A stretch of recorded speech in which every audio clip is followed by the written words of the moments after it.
I remember getting a really nice bunk in prison by a window, and I shared before it was almost like getting a brand new house. Like I got on my knees that night. I was so grateful for that bunk.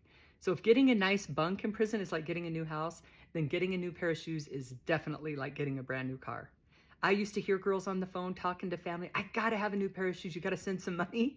And the way it works is there's usually 2 pairs of shoes you can buy on commissary, like tennis shoes. Otherwise you can get like thongs or flip-flops or whatever, so that shower shoes.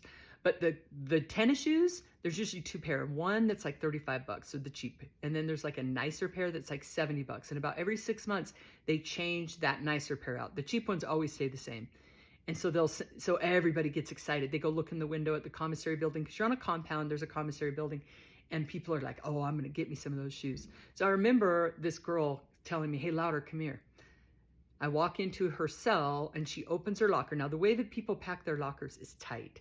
Everybody just stacks things in there so they can fit things in just right. And down at the bottom of her locker, she had 4 brand new pair of shoes. And she was doing a 10-year prison sentence, and she made about $100 a month working full-time in prison.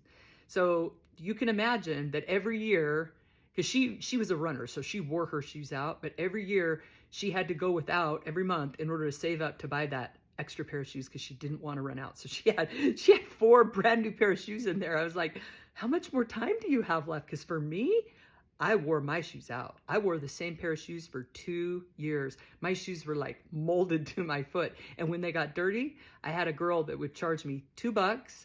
And so I'd get her some potato chips or something, and she would clean them with a toothbrush until they looked brand new. And when they did wear out and I got a new pair, I passed them on to someone else, because nothing goes to waste in prison.